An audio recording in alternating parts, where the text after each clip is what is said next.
Magandang araw mga bata. Ngayon ang ating pag-aaralan ay Aralin 2, Mga Mamamayan sa Luzon. Bago yon, pag-usapan muna natin yung ating tinalakay noong nakaraan. Ulitin natin, ano-ano nga ulit ang apat na elemento ng bansa? Tama, ang apat na elemento ng bansa ay tao, teritoryo, pamahalaan at soberanya. Ano ang unang pangkat na nanirahan sa bansang Pilipinas? Ang unang pangkat na nanirahan sa Pilipinas ay walang iba kung hindi ang mga Negrito. Ano ang ikatlong pangkat na nanirahan sa bansang Pilipinas? Ito naman ay ang pangkat Malay. Ito ay may dalawang pangkat. Ang una ay matangkad at kayumanggi. Ang ikalawa naman, maitim ang balat at malapad ang mukha. Ang pangkat na ito ay pangkat Indones. Ikalimang tanong, tawag sa mga dayuhan na naging mamamayang Pilipino. Ito ay sa pamamagitan ng ang tawag sa mga taong o dayuhan na naging Pilipino ay mga naturalisadong mamamayan na naging Pilipino sa pamamagitan ng naturalisasyon. Ngayon naman, pag-uusapan natin ang mga iba't ibang tao sa ating bansang Pilipinas. Ang ating bansang Pilipinas ay binubuo ng tatlong malalaking pulo. Ito ay ang Luzon, Visayas at Mindanao. Ang sentro ng ating lesson ngayon ay walang iba kung hindi ang mga tao na bumubuo sa Luzon. Unang pangkat na bumubuo sa Luzon ay walang iba kung hindi ang mga Tagalog. Saan ba natin matatagpuan ang mga Tagalog? Sila ay matatagpuan sa NCR o tinatawag nating National Capital Region. Sila rin ay maaaring matagpuan sa Calabarzon at sa Mimaropa. Ano ba ang kahulugan ng Calabarzon? Ang Calabarzon or Region 4A ay nangangahulugang Cavite, Laguna, Batangas, Rizal at Quezon. Muli, ang Calabarzon ay tinawag din nating Region 4A na binubuo ng Cavite, Laguna, Batangas, Rizal at Quezon. Sunod ay ang Mimaropa o mas kilala bilang Region 4B. Ang Mimaropa ay nangangahulugang Mindoro na binubuo ng Occidental at Oriental Mindoro, Marinduque, Romblon at Palawan. Muli, pag sinabi nating Mimaropa or Region 4B, binubuo ito ng Mindoro, Occidental at Oriental, Marinduque, Romblon at Palawan. Ang mga Tagalog ay kilala sa pagiging mahilig sa kasiyahan at pagdiriwang. Sila din ay mahalaga sa kanila ang pagbubuklod. Sila rin ay kilala bilang mga magagalang at higit sa lahat, sila ay mga nagpapahalaga sa edukasyon. Muli, ang unang pangkat sa Luzon ay Tagalog. Ikalawang pangkat naman ay mga Ilocano. Ang Ilocano ay matatagpuan natin sa Ilocos Region or sa Cagayan Region or Cagayan area.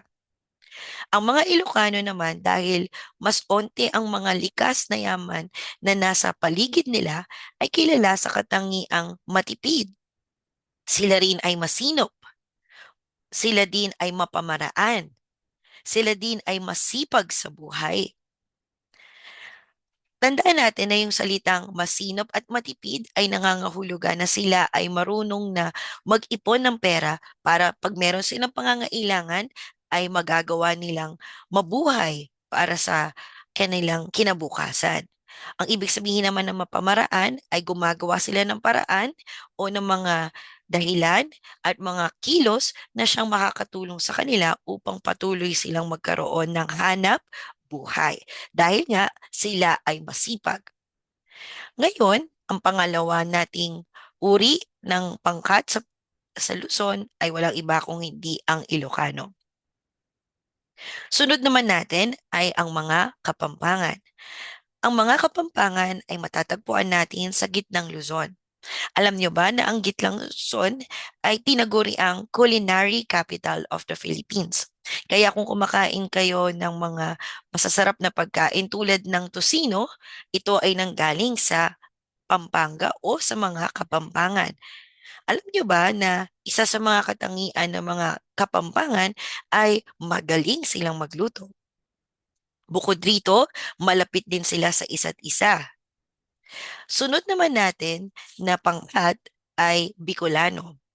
Ang mga Bicolano ay matatagpuan natin sa Bicol Region or tinatawag nating Region 5. Kilala ang mga Bicolano sa pagiging Oragon o magaling. So kapag sinabihan ka nila na ikaw ay Oragon, ikaw ay magaling. Ang mga Bicolano ay kilala sa pagiging relihiyoso. Sila din ay mahilig sa mga kasiyahan. Sila din ay mahilig sa mga maanghang na pagkain. Muli, ang ikaapat na pangkat natin ay Bicolano. Sunod na pangkat ay mga Aita. Ang mga Aita ay mga matatagpuan sa kabundukan ng Zambales. Sila ay isa sa mga pangkat etniko sa Pilipinas.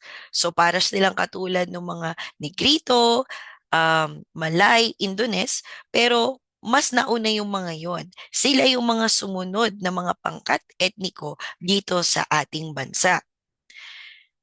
Ang mga Aita ay kilala sa kanilang pagiging o pagkakaroon ng payak na pamumuhay. Sila rin ay nangangaso at nangunguha ng halaman para sa pagkain.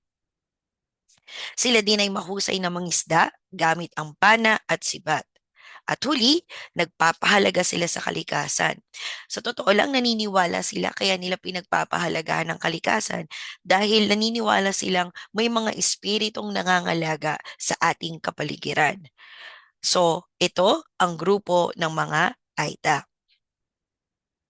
Ang susunod na grupo, ang ika-anim na grupo, ay walang iba kung hindi ang mga Ifugao. Maraming nagsasabing parehas lang ang Aita at Ifugao, ngunit hindi.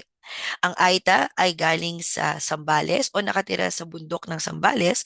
Ang Ifugao naman ay matatagpuan sa Cordillera Region.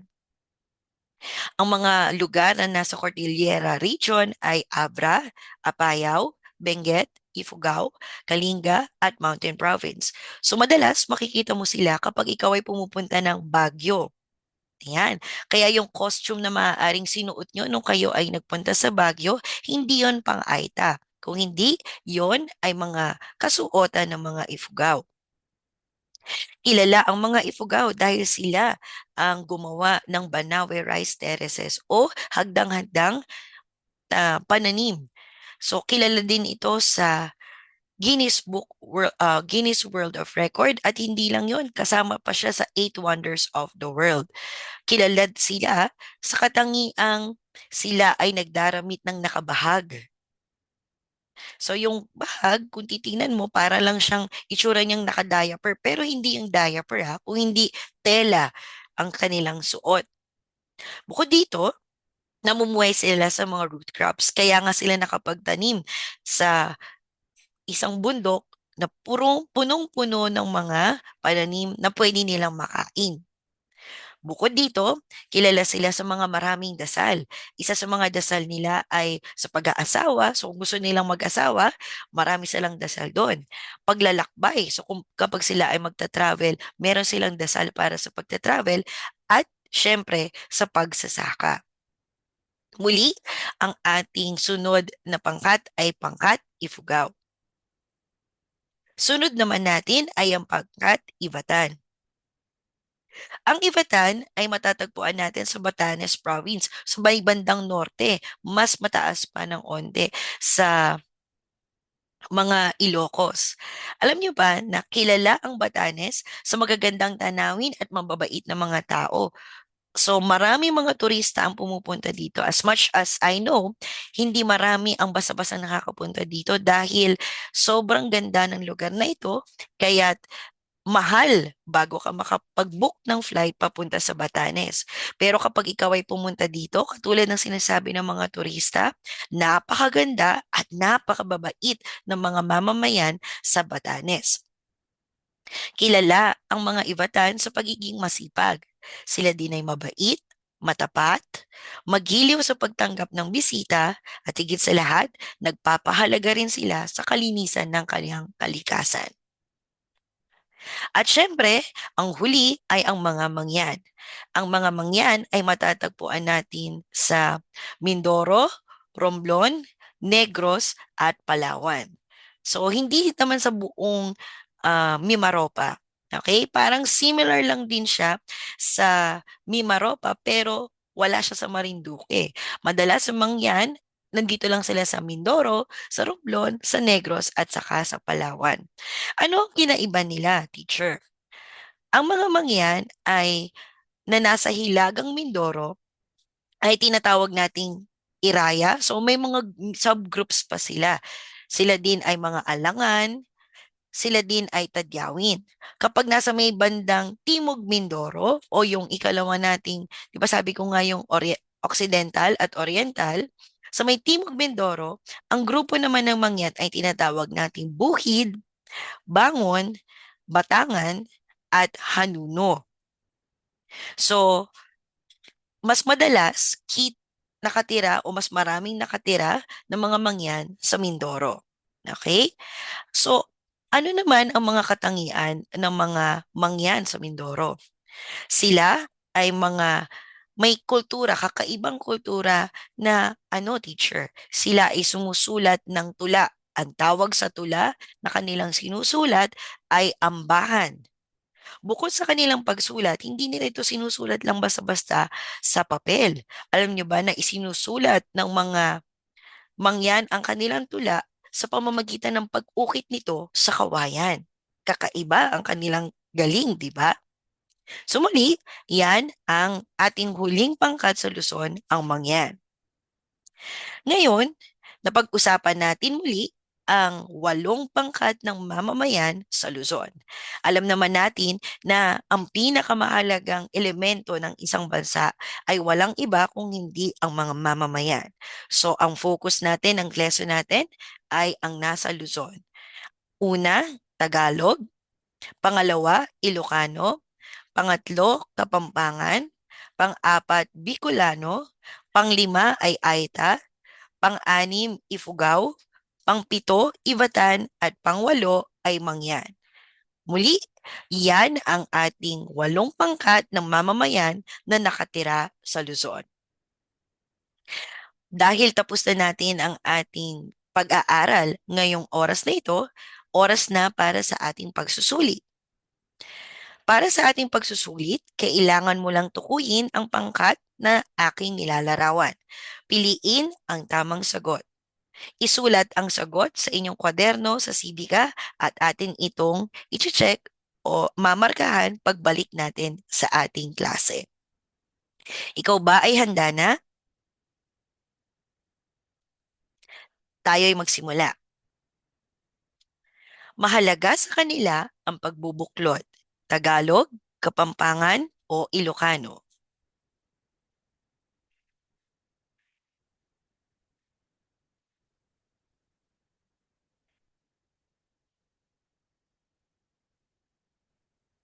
Ikalawang tanong.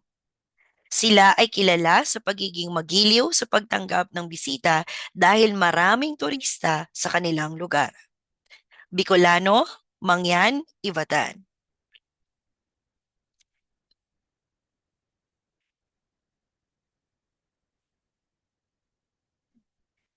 Ikatlo, sila ay mahusay mangisda gamit ang pana at ifugao, aita o mangyan.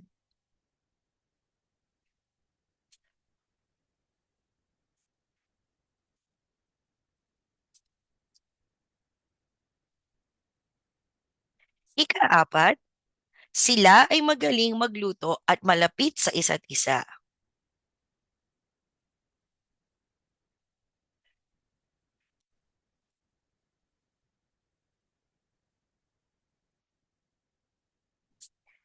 Ikalimang tanong, sila ay relihiyoso at mahilig sa maanghang na pagkain. Tagalog, Ivatan, Bicolano.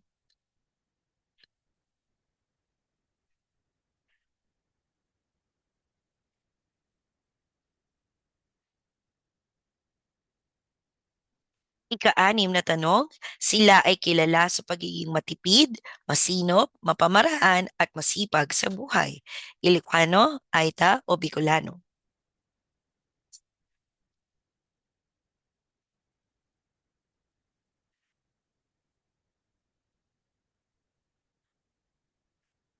Ikapitong tanong, sila ay kilala sa pananamit ng bahag at maraming dasal sa pag-aasawa at iba pa. Ivatan, Ifugao o Ilocano?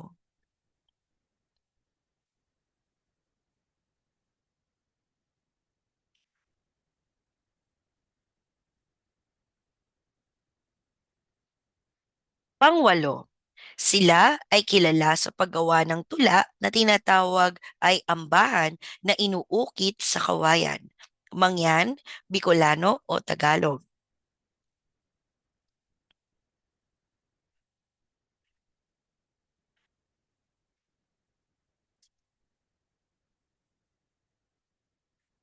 Siyam na tanong, kabilang sila sa gitnang Luzon na tinaguri ang Culinary Capital of the Philippines. Bicolano, Tagalog o Kapampangan?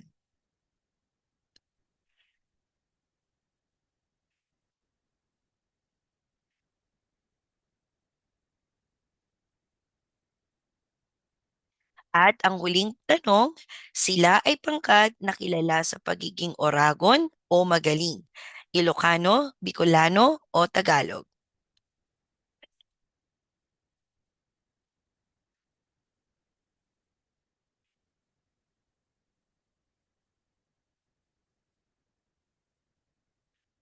Mahusay.